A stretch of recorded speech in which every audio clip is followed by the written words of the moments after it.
It has been way too long since I've graced your screens with my presence, so let's not do that again. It has also officially been 8 months or so, 7 months since I've left medicine and started a new role at a pharmaceutical company. So in today's video, I'm answering that question. Is the grass always greener on the other side? Stay tuned to find out. Hi guys, welcome back to the channel. If you're new here, Malika is my name. You're very welcome. I make videos surrounding travel, career, as well as personal development topics. So as you might have guessed from that little clip before, I used to work as a doctor. So I studied medicine for 5 years and then I worked as a doctor for about 2 years. And then in September of 2024, I started a new job as a pharmaceutical company. Now, in all transparency, it is somewhat of a clinical role, so I'm not like fully office-based. However, I'm not treating patients myself either. So it is a little bit different. Now, I've had people asking me, am I finding it? Do I regret leaving medicine? And I'm just going to explore that topic a little bit more in this video today. So I'm just going to give you a little snippet of what my first day on the job was like. So I walk into the office, I'm doing like the onboarding process, and I turn to someone and I'm like, oh, how could I find out X, Y, and Z? The person said to me, send a Teams message to Miss Jane Doe. My first thought was, firstly, who is Miss Jane Doe? Second of all, what is Teams and how do I send a message on it? Now, I know if any of you all are out there and you all work in corporate, you would think that is such a dumb question, but you need to understand, right? I was coming from a hospital-based role. I never heard of Microsoft Teams before. It wasn't something I was familiar with. It wasn't a concept that I ever came across. Whereas in corporate, or in the corporate world, this is something that you regularly use. So for my fellow doctors, your schedule is on Teams, you have meetings on Teams, you send messages to people on Teams, and it's a really useful tool.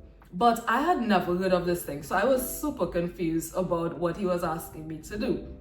Now, this just gives you a little bit of an idea of how things were just so new to me at first. So that brings me to my first challenge, right? The learning curve was a little bit steep, but this is to be expected because I was going into a totally new environment. Now, if we look at the stages of competence, and this applies to when you're learning a new skill or even like starting a new job, transitions, anything like that. So we all start off at that unconscious incompetence stage. So you're not even aware that you don't know something. You're not aware that you don't have a specific skill. Then you get that aha moment and you get the awareness, oh wow, I actually don't know how to do X, Y, and Z. That brings you to this stage of conscious incompetence. You still can't do this skill, but at least now you're aware of that.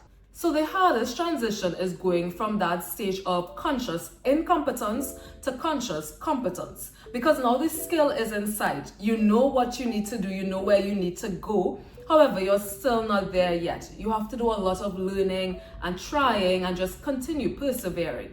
Now, when we're learning new skills, this is the easiest stage for people to just give up, to just quit.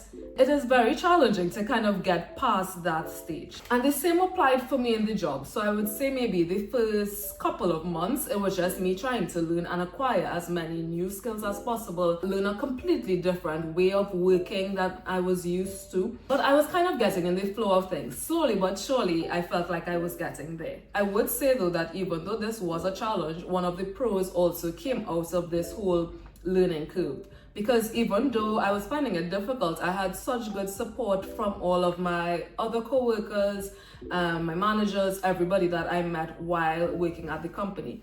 So it was very reassuring to know that the company was a right fit for me. So the second challenge that I faced was the change in environment.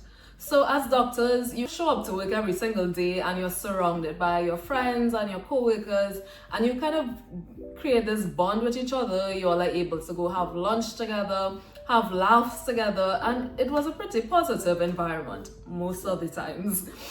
So when I kind of moved into this role, I changed cities. So I moved from where I was living for the last year or so, and I moved back to a different city. And I also went from working in that kind of environment to working a little bit more independently, which meant that there was a little bit less of that kind of interactive element. And because for the first 3 months or so of the job, I was purely just doing the onboarding process, So there was like a lot of online courses and stuff that I needed to complete, and there wasn't that element of interaction for me. And I'm this type of person that most of my interaction was really coming from my job. Like I don't really necessarily go out of my way to do things on weekends, or I didn't before. So I would find myself being at home for like a whole week straight and really not having much interaction with anybody other than my computer screen. Now, obviously, as human beings, one of the things that we need is interaction. So that was a little bit challenging. And of course, that could have been avoided just by me, making more of an effort to meet up with my friends on the weekends and things like that. As time went on, I did get a little bit better at incorporating other interactions into my routine. Also, at about the 4-month stage in the job, I was able to go out into the field because I had completed a certain amount of the onboarding process. So that helped a bit because I was able to do more of the interactive part of the job, which kind of fuels me, and it's very important to me personally. So finally, I'll talk about the last thing that I found a little bit difficult before I move on to all the perks of the job and all the things that I enjoy. So the last bit would be the element of job security. Now, if you turn on your TVs or you even look at YouTube, you would see that a lot of people are facing layoffs, unfortunately. And it's a very difficult job market that we're in right now. In contrast, though, I felt like my job as a doctor was a little bit more secure, because once you sign that 6-month or 12-month contract, it was very unlikely for you to actually lose your job at anywhere during that point. It might be a little bit difficult, yes, to find the job, but once you sign the contract, you were locked in. And it's the same like if you're doing like a training scheme or something along that line. You sign your contract and you have a guaranteed job for X amount of years. But in the corporate world, that is not necessarily the reality. And it just has to do with the economy and different things that are occurring. So I suppose that element of job security is always there, and it does make me think a bit.